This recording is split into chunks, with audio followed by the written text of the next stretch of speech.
Okay, Assalamualaikum madam, and thank you for spending your time with us. So, actually, we want to know what, in your opinion, why Malaysian and Singaporean literature is included in our course. Okay, first of all, let me ask you, what do you have in your courses? What do you have? We have world literature, Islamic literature, alright, English literature. Okay, so when you think about English literature, you have the English civilization, correct? Yes. Now, one of the ways for you to learn a particular culture or a civilization is through the use of language, and a more aesthetic use of language, which is literature. Correct. Now you have to have Malaysian and Singaporean literature because they are unique. Why? First of all, they were one nation. I told you that before, right? They were one nation, and then they were divided into two, and you see the differences between these two types of nations and how they write their literatures. And why? The most important part is that you are Malaysian, love. Oh, okay.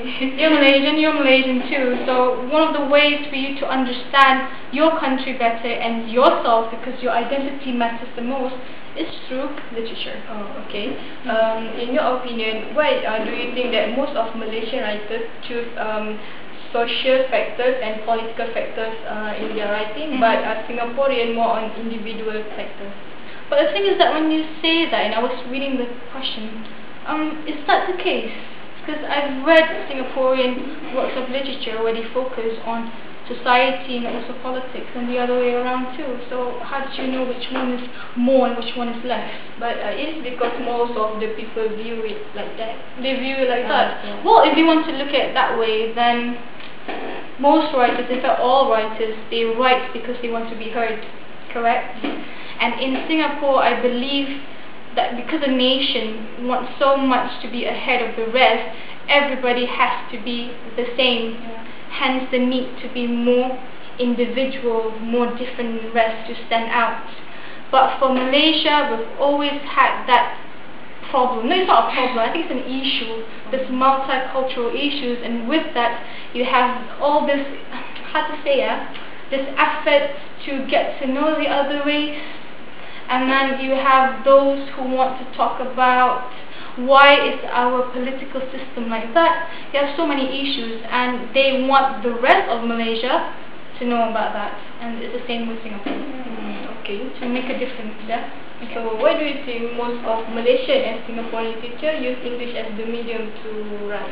Most? Yes. Most. Malaysian and Singaporean, not only Malaysian. Yes, some Malaysian write in Malay, but some of them write in English, like Muhammad Habib Saleh, K.S. Maniam, and so on. Well, K.S. Maniam. Okay, alright. Well, the thing is that, okay, let's have a look. In Singapore, the English language is one of the official languages. So it's completely normal and understandable that they write in English because their audience read, write and speak in English.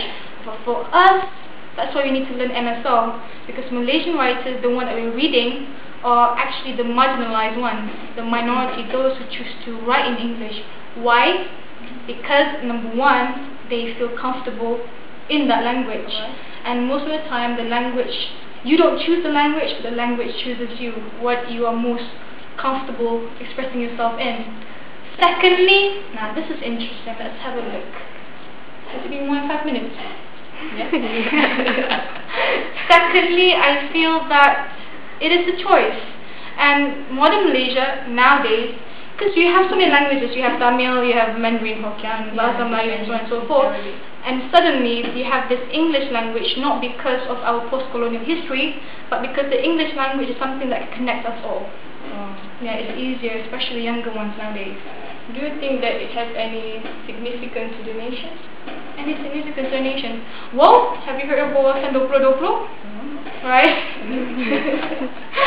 I think Malaysia, just like the rest of other countries, the rest of the countries, they want to move on and be more connected to the rest and be as modern as they can be. And one of the ways to do that is to be more global.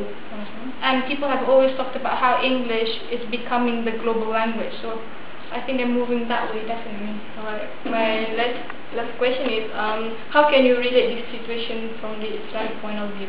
What situation? Malaysian and Singaporean writers write in English, the Malaysian and Singaporean literature, how can we relate it? Well, if you look at it from an Islamic perspective, I think we have always been informed that Allah subhanahu wa ta'ala has created so many languages so that we may know each other, correct? Yeah. And by learning Malaysian Singaporean literature, that's how you get to know them. Get to know them because they are different. Singaporeans and Malaysians are different. They have similarities and also differences, but through their poems, through their short stories, through their novels, that's how you get to know them better. Right. Yeah, that's all. Okay, alright. Thank you very much. Thank you very much.